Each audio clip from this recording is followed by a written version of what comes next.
حضرت شیخ سعدی رحمۃ اللہ علیہ بیان کرتے ہیں کہ ایران کے ایک شہر اردبیل کا ایک پہلوان فنون سپاہ گری میں اس قدر ماہر اور شاذور تھا کہ لوہے کے بیلجے کو تیر سے چھید دیا کرتا تھا۔ اس پہلوان کے مقابلے میں آنے کی جرت کسی کو نہ تھی۔ ایک مرتبہ ایسا ہوا کہ ایسے شخص نے اسے مقابلے کی دعوت دی جو نمدہ پہنے ہوئے تھا۔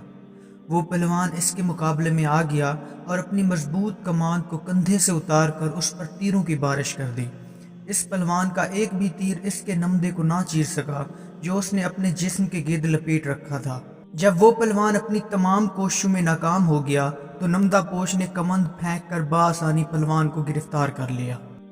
نمدہ پوش اس پہلوان کو گرفتار کرنے کے بعد وہاں سے لے گیا اور اس کے ہاتھ پیر مضبوطی سے باندھ کر اسے خیمے میں اپنے سامنے ڈال دیا۔ وہ پہلوان اپنی اس شکست اور شرمندگی پر ساری رات روتا رہا۔ صبح ہوئی تو ایک غلام خیمے میں آیا اور اسے دیکھ کر بولا کہ تم تو وہی نامی گرامی پہلوان ہو نا جو تیر مار کر لوہے کے بیلجے کو چھید دیتا تھا۔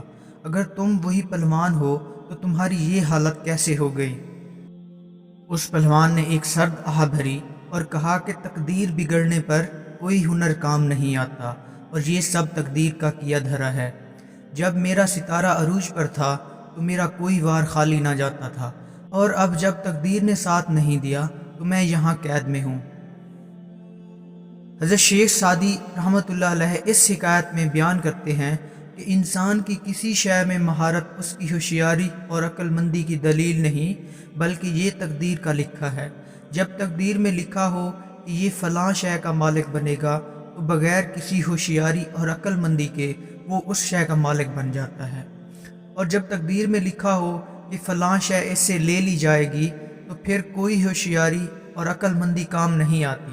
رزق کی تقسیم اللہ تعالیٰ کے ہاتھ میں ہے اور وہ لوح محفوظ پر لکھ چکا ہے کہ کس شخص کو کتنا رزق ملنا ہے۔